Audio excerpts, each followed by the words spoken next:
Hi, I'm Joe Rogers, President and CEO of the Texas Heart Institute, and I'm joined here today by Dr. Esmaeil Porsa, who is the President and CEO of Harris Health. Thanks for joining us today. No, thank you for having me. It's an honor and a pleasure.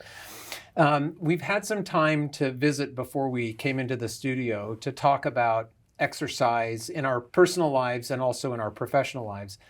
And I'd like to start with the latter and hear a little bit about the kinds of things that you're thinking about or that you're doing in Harris Health, not only with your employees, but even with the patients who come to Harris Health to seek care that might activate them to be more physically active. Yeah, well, thank you for that question. Really, really proud of what we're doing.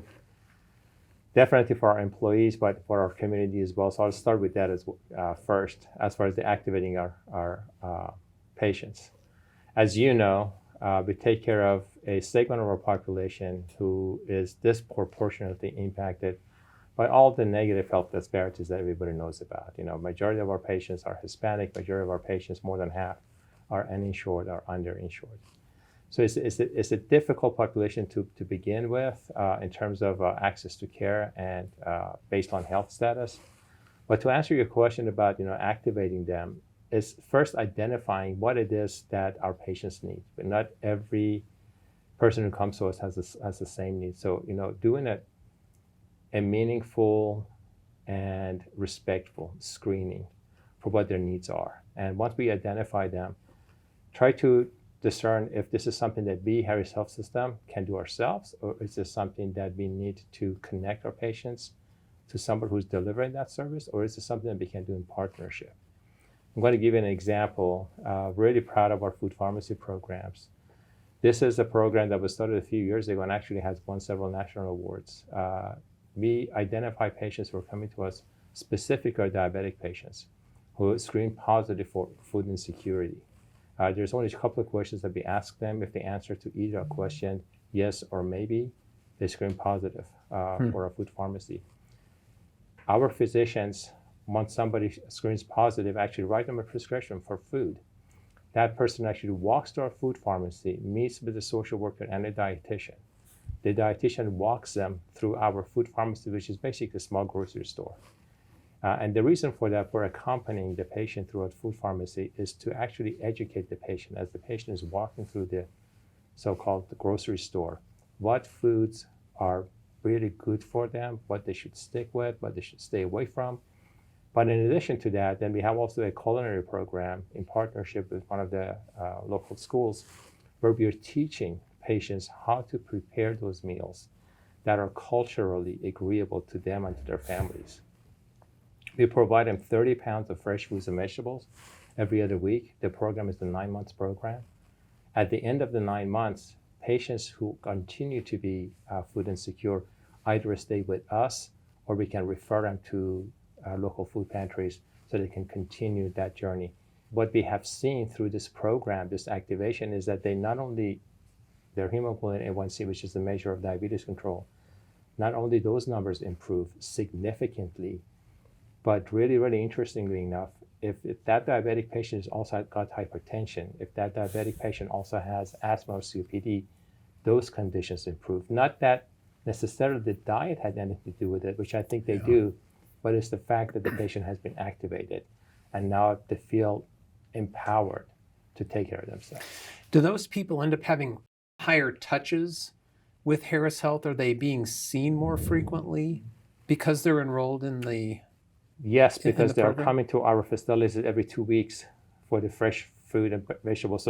So yes and no. Yes, with the dietitian and the social workers, the community health workers, but not necessarily with the healthcare provider staff.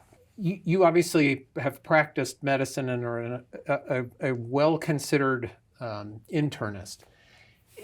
What would you recommend for our colleagues who are seeing patients in terms of trying to understand physical activity in the patients we see in the office every day? Is there a tool that you're using? We do assess the level of physical activity. I don't know if we actually do a formal assessment like we do for our food insecurity. Yeah. But to your bigger question about the impact of exercise and the way I look at this is that the way I describe it is that when we talk about healthcare, you and I and everybody, majority of the people who are watching us, when we say healthcare, they imagine doctors and nurses and clinics and hospitals. And it's unfortunate because really what we should be concerned about, what we should be focusing on is not what is happening right now, which is instead of healthcare is really just disease management, right? We care of the disease patients. We wait for the people to come to us with hypertension, diabetes, who may be out of control. We treat them, sometimes in the clinic, sometimes in the hospital. They get better, they go their way. We wait for them to come back to us again with an ailment so we can treat them and go back and we continue this circle. What I like to do, what I like to focus on instead is not so much disease management, but health promotion and disease prevention. And I always say that we may not be able to prevent every illness. We may not be able to prevent diabetes. We may not be able to prevent hypertension. But through taking better care of our communities, if we can postpone the onset of diabetes, if we can postpone the onset of hypertension by 5 years, by 10 years, the impact on the lifestyle of the person, the longevity of our patients, and the reduction in the cost of care, I think would be tremendous. I agree with you. I think this concept of health promotion and integrating that into a healthcare setting is absolutely the way we should be moving. I saw a paper a couple of weeks ago that was published that looked at steps, the number of steps people took, and they broke them out into tertiles. And especially in individuals over the age of 60, there was a very, very clear dose relationship between the number of steps one took and the number of cardiovascular events that subsequently occurred. And I was thinking about it this morning. I almost wonder if we should be thinking about steps as the next vital sign. That we are thinking about it just like we think about blood pressure and heart rate and temperature.